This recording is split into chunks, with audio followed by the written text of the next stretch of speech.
भाजपचे नेते जयकुमार रावल सर आपल्यासोबत आहे। त्यांना खरं तर मंत्रिपदी वर्णी सुद्धा लागली आहे। एक चेहऱ्यावर आणि त्यांच्या कार्यकर्त्यांना सगळ्यांमध्ये आनंद आहे। काय सांगाल, फोन आला होता काय माहिती? सकाळी एअरपोर्टला उतरल्यानंतर मान्य आमचे प्रदेशचे अध्यक्ष बावनकुळे साहेबांचा फोन आला आणि मंत्रिपदाच्या शपथसाठी आपण नागपूरला या असं त्यांनी मला सांगितलं। फोन आल्यानंतर एक धक्कासुद्धा भेटला, आनंदसुद्धा वाटलं, खूप समाधान देखील वाटलं आणि एक जबाबदारीची जाणीव देखील झाली की शेवटी ही जबाबदारी फार मोठं पद आहे।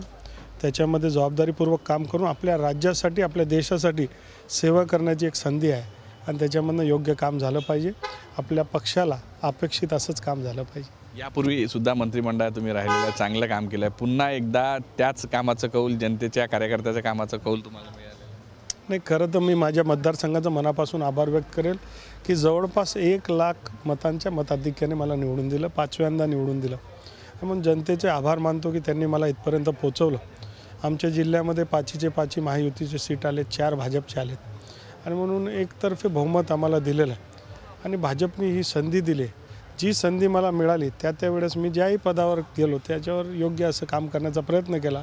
आताही जी संधी आमचे कॅप्टन, राज्याचे लोकभिमुख मुख्यमंत्री देतील ते काम करण्याचा मी प्रयत्न करेल। तरी देवा भाऊ हे ब्रँडिंग आता झालेलं आहे। मोठ्या प्रमाणात लाडक्या बहिणींनी सुद्धा भाऊ जे होते सगळ्या भावांना एक मोठं दिलं आहे, यश मिळालेलं आहे। काय वाटते पुढच्या काळात हे सरकार कशा पद्धतीनं काम केलं जाईल आणि बहिणींसाठी? राज्याचे मुख्यमंत्री देवेंद्र फडणवीस साहेब यांना मी जवळून ओळखतो।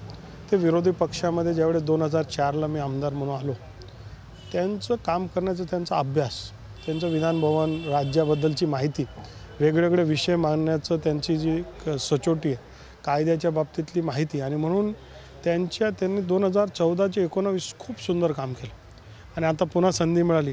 जोरदार काम होणार आहे। महाराष्ट्र देशामध्ये नंबर 1 तर होणारच आहे, अनेक आजूबाजूच्या देशांपेक्षाही मोठी अर्थव्यवस्था आपली होईल, याच्यामध्ये तीळ मात्र शंका माझ्या मनामध्ये नाही। डोळ्यात आनंद अश्रू तरळत आहे, भावना काय आहे तुमच्या?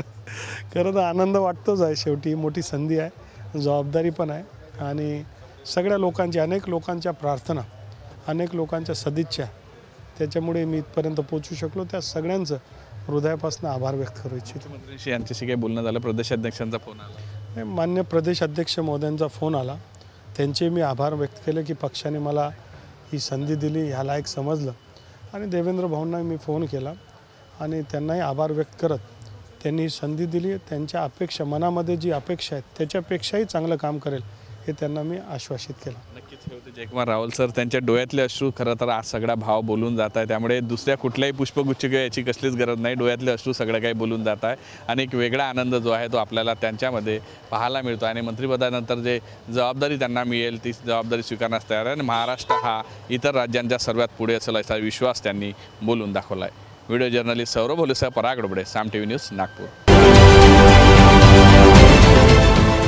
देश विदेशातील प्रत्येक घडामोडींचे लाईव्ह अपडेट मिळवण्यासाठी आता साम टीव्हीच्या सर्व सोशल मीडिया प्लॅटफॉर्मला लाईक, फॉलो आणि सबस्क्राइब करा। तसंच सर्व नोटिफिकेशनसाठी बेल आयकॉन प्रेस करायला विसरू नका।